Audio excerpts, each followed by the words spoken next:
Hello and welcome to a Team Moray Robotics event recap. On August 30th and August 31st of 2025, my dad competed with his plastic ant-weight combat robot, Slicerve, at RABID's Immersecon Invasion event. By now you probably know what Immersecon Invasion was from the previous two recaps about it, but basically it was a 2-day event held at a convention where the first day was a standard double elimination tournament and the second day was just for grudge matches. It's nice to finally be at the end of these recaps so I can move on to more recent events, but Immersecon was great and had some really amazing Team Moray fights. Slicerve is my dad's plastic ant lifter made entirely out of TPU, and at its previous event, it got its first wins and proved that it's incredibly durable, so we didn't change anything going into Immersecon. Slicerve's first opponent was Red Whirly Gig, a crazy ring spinner and a tough opponent. It actually beat Moray, a full combat ant, later in the same event, proving that it's a very formidable opponent. I didn't think Slicerve was going to win this one, but TPU isn't always easy for horizontal spinners to deal with in plastic ants.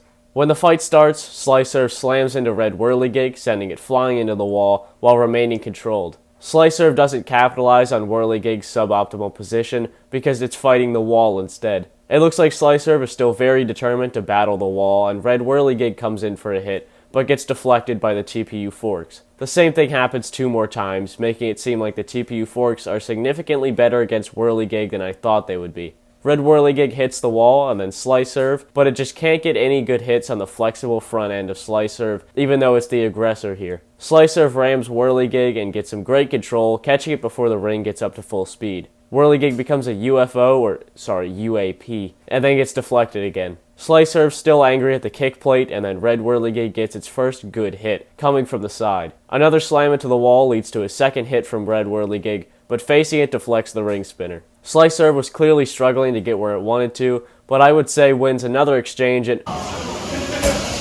What did the wall do to you? After a pretty small hit, Slicerve really struggles with driving and runs into the wall again. Fortunately, even just backing into Red Whirly Gig is enough to send it flying while maintaining control. Slicerve puts all its practice to good use by slamming Red Whirly Gig into the wall this time, which gets it stuck on its side for a little bit before Whirly Gigging its way free. Slicerve tried to imitate its opponent, but Red Whirly Gig proves to be a superior ring spinner. After getting its wheels grazed, Slicerve looks very confused as to who it's fighting. However, it makes up for that confusion by aggressively smashing into Whirly Gig. Red Whirly Gig gets its own version of that hit, and then Slicerve decides to try running into the wall in a different orientation this time to see if that does anything. After one more hit from Red Whirly Gig and some out-of-control driving from Slicerve, the fight goes to the judges, with Red Whirly Gig getting knocked off balance. The judges sided with Slicerve, giving it a fairly big upset victory. Even though Slicerve moved around like it was drunk, Red Whirly Gig just couldn't get many hits off due to the flexible TPU that Slicerve's made out of. The robot worked just fine, but my dad was trying to drive way too fast all the time, instead of taking it slow to line up better engagements. He was frustrated by this fight and wanted to try being more controlled in the next one. His second fight was against another weird weaponed robot, Ike, spelled with an exclamation mark. Ike is a full-body drum spinner from Anonymous Kiwi, and you may have seen that it beat Outpost 31 in the later part of the event due to a switch failure. This fight was earlier in this event than the Outpost one though, so we didn't have that one to go off of for how this one might go. After winning by the design preventing Red Whirly Gig from getting hits, we felt good about this fight because the fork should also be able to stop a vertically spinning drum like this. When the fight starts, Ike does a box rush, but nothing really comes of it. The forks stop him from getting a good hit, and Slicerve chases Ike around for a while clearly trying to drive slower and more controlled. But he isn't able to corral Ike. Ike is very out of control, but wins the first good exchange of the fight, flipping Slicerve. Then he does a Slicerve impression. You can see my dad doing a much better job of controlling the robot and not going full speed, and it pays off as Ike is able to get no bite. The forks deflect him again. No! Ike gets a nibble and then isn't able to get any bite on the back of Slicerve. Then don't do it. Oh, yeah, okay, good, that was good. Both robots have a hard time doing anything to each other until Slicerve engages with Ike and pushes him around, but he's very hard to pin due to his bouncy nature. I guess he earned that one then. Slicerve almost catches Ike, who gyros around like crazy until getting run into. A missed attack sends Slicerve into the wall again, and then its forks get caught on the floor, where it once again gets mad at the kick plate. Ike runs straight up the forks, which allows Slicerve to get a nice slam into the wall, but this time the opponent is involved. Ike struggles to get any bite, and it gets run into again. After getting mad about running into the wall, Slicer manages to keep Ike in the corner for a little bit, which is very hard to do before getting popped back and driving away. Ike goes vertical, putting it in a completely uncontrollable position and allowing Slicer to hit it. The wall takes more abuse and then Ike gets backed into, which actually works out pretty well. I guess Slicer tries to do it again, which does not work. Ike misses a hit and then jumps away, and Slicer does what it does best. Ike hits from above and... wait, where'd Slicer go? Oh, there it is. He gets caught up on the floor and takes a small hit, then fights the corner, which I guess is a little bit different, while Ike misses again. Ike turns to face its opponent, which causes it to gyro around, and I don't really know what Slicer's doing here as the fight goes to the judges. After another interesting fight, Slicer took the win and continued to be undefeated. This was another fight where Slicer won almost entirely because the opponent was countered by Slicer's forky design. Ike only managed to scratch the tennis ball. You can actually see near the beginning that my dad tried to drive slower and focus on facing Ike, but ended up getting frustrated that it wasn't doing much and started trying to aggressively come in for attacks. This switch in strategy led to more good engagements, but also way more big driving mistakes that didn't end up being an issue only because Ike's design doesn't lend itself well to precise driving. Slicer couldn't keep making these driving mistakes because most robots will be able to take advantage of them. The next robot he had to fight, that I hoped would take advantage of his driving mistakes, was Outpost 31, my different take on a TPU lifter. Instead of lining the front with smaller forks, I gave Outpost 31 two massive forks to outreach pretty much anybody. I felt like Outpost 31 had a clear advantage going in. Since I already recapped this fight, I'll only give a brief overview. Outpost 31 won by a fairly obvious judge's decision, where it outreached Slicer to get the win. Slicer was rarely able to get around to the side of the forks, which made it almost impossible to get any control. Now in the loser's bracket, Slicer would have to fight Nightmare, which looks nothing like this picture because it used to be a heavily modified Force Knight kit from the builder of Doomslug. It had huge bouncy wheels and two forks that could potentially be a problem for Slicer because it looked like they were a similar length to the ones that Slicer was running. My dad would have to drive better than the first two fights to win this, but he definitely showed some improvement in the Outpost fight. When the fight starts, the robots test each other's front ends and show that their forks are the perfect length to keep each other at a distance. However, this is a prime example of how a lifter is a real weapon and can affect a fight because Slicer uses its lifter to pull Nightmare on top of it. Then Nightmare pulls this incredible move using its gigantic wheels to ramp off the face of Slicer like those RC car races in Motorama. Man, I kinda miss the old Nightmare. Slicer exposes its side and takes a hit, but then uses its strategy of running into the wall to its advantage, mostly avoiding another hit. Slicer uses its lifter to great effect, flipping Nightmare onto its weapon, where it launches itself into the wall and kills its left side of drive. Nightmare's main asset is its speed, where combined with its bouncy wheels, he's extremely hard to pin. With half drive, Slicer should have a much easier time. Look, he's driving up the walls. More people need to build bouncy robots. Slicer gets more solid control in the corner, and Nightmare goes crazy like Ike. After a little bit of wall fighting, Slicer exposes its backside for a small hit. He almost gets pinned, but almost gets more control. Slicer fully scoops Nightmare up and pushes him into a corner for a perfect pin, even though the lifter was pushed into the spinner a little bit. Almost, Slicer, almost.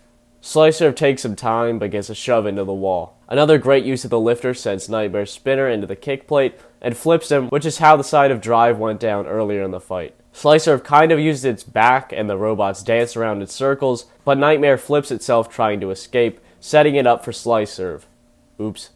In the last 10 seconds, Slicer gets one more lift and the fight goes to the judges. Slicer won by judges' decision, setting it to 3-1 and somehow making it the first Team Moray robot to end with more wins than losses at an event. He drove better in this one and never went too crazy, which paid off even if I didn't show a decent amount of the fight because the robots weren't really doing a whole lot of interesting stuff, kinda struggling to engage. Slicer definitely got lucky with Nightmare's left side of drive dying, but the design seemed to work well even against his bouncy wheels and forks. A wire was sticking out of the chassis but didn't cause problems, and the prongs on the forks were ground down but still usable. Speaking of forks, the tip came off of one of the lifter forks, and the bottom of the lifter had a small hole in it from bringing it down into Nightmare's weapon.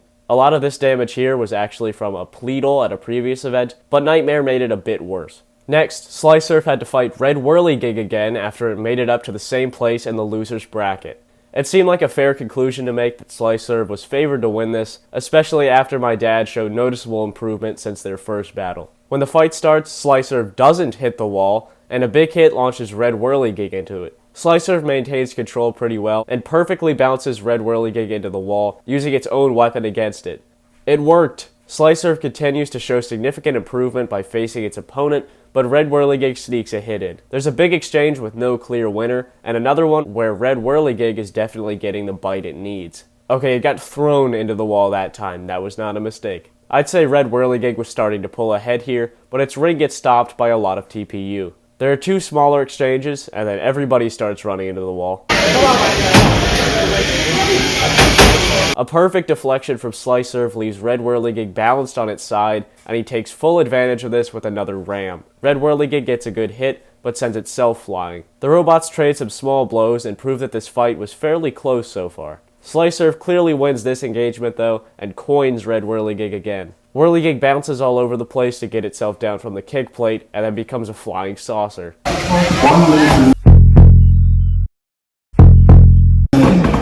All it takes sometimes is to lightly bump him and he'll go crazy, and here you can see that Red Whirly Gig was upside down when it got hit, which could possibly explain why it sometimes gets hit upward. It definitely seems like he's easier to take control of upside down, and he gets hockey pucked by a backwards ram. He gets sent upward again and then knocked around some more. Red Whirly Gig remains upside down for a while and struggles to get any of the engagement that it needs to deliver a good hit to Slicerf. The unthinkable happens when Slicerf gets a bit of a lift on Red Whirly Gig, followed by another deflection. A hit finally rights Whirly Gig, but it doesn't help as he gets slammed into twice before the fight goes to the judges.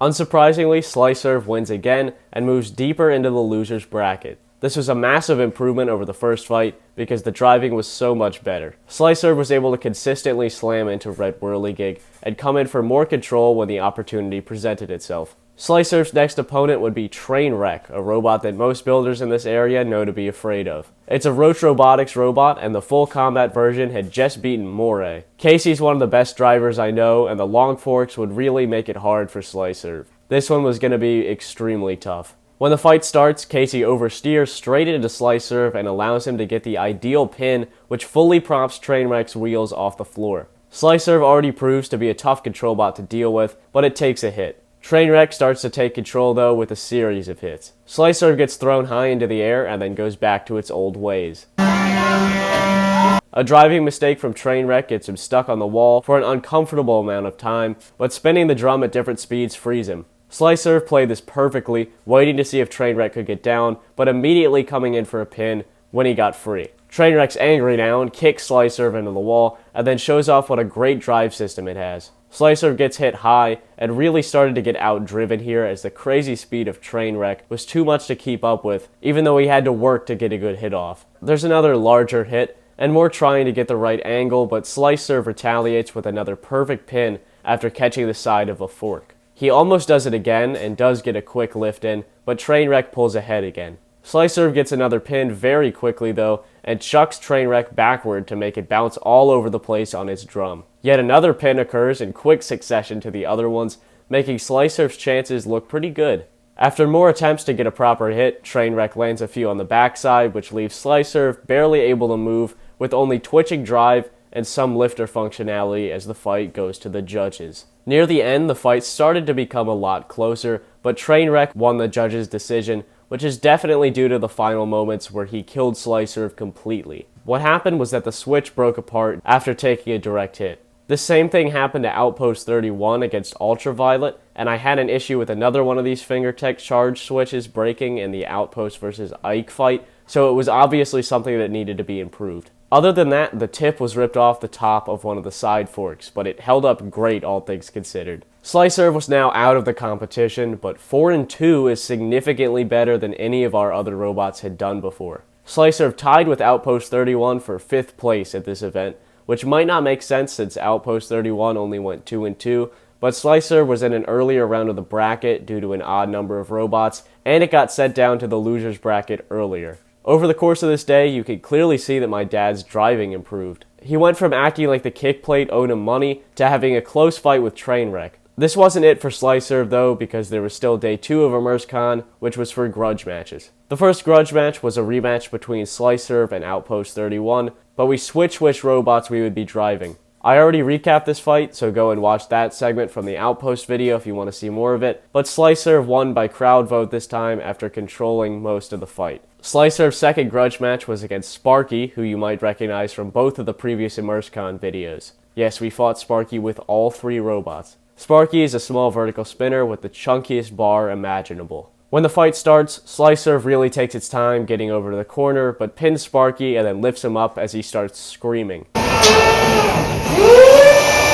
There's a failed pin attempt and Sparky gets stopped by the forks even though he's the aggressor. Slicer gets a push and then flips Sparky over. He self-rights and then has to do it again after getting flipped another time. Slicer throws Sparky into the wall and Sparky keeps trying to get a good hit by being pretty aggressive. He gets his first hit on the wheel after Slicer runs into the wall. Slicer gets back into control when he flips Sparky onto his spinner, causing it to go bouncing like crazy into the wall. Slicer gets a very short pin and then does a very similar move just in a bit of a different spot. Then he goes into Melty Brain mode, which actually isn't that ineffective as Sparky can't get much of a hit off. Sparky gets flipped and pushed again before Slicer fails to get underneath of him and misses a lift. Then Slicer gets a very interesting pin where it pushes down with the lifter to get Sparky off of his wheels. Sparky gets to the back of Slicer after he's stopped for some reason, but Sparky's blocky spinner doesn't get any bite. He gets flipped one more time, and then the fight ends. Unless there was a crowd vote that I don't remember, there was no winner decided because it was only a Grudge match. It does seem pretty obvious that Slicer would have won though, because it was in control for almost the whole fight. The lifter did a lot of great things in this one. The last fight Slicer had was against Deatharang, which is a very well-known plastic ant that has no wheels and moves exclusively due to its horizontal spinners vibrating it around. It got 3rd at the Robot Combat League National Championships in 2024, and it didn't compete in the Immersecon tournament, but it came along with Team ADHD to the event. I'm not going to recap the full fight because it would get really repetitive, as the entire fight was Slicer getting hit away by Deatharang's spinners every time they made contact. Sometimes Deatharang would hit the wall, but it mostly remained very stable and controlled, while Slicer got knocked away. Slicer was only able to get 2 lifts throughout the fight, and missed a few opportunities to get underneath the backside of Deatharang. It was an entertaining fight, but I don't feel like I need to go through the whole thing, because there isn't that much to say. Again, I don't think a winner was decided, but Deatharang obviously would have won this if it was a tournament fight. He got a lot more engagement on the forks than Red Whirly Gig did, which was interesting. Deatharang was even able to rip into the TPU and remove some material. So that's it for Slicer at Immersecon, and I'm finally done with the Immersecon recaps, so I can move on to slightly more recent events. Slicer performed way better than I thought it would, and has yet to be knocked out. My next recap will jump to a very recent one, which is a bit different, so you'll see that before too long. Thank you for watching. We're just trying to spin up and take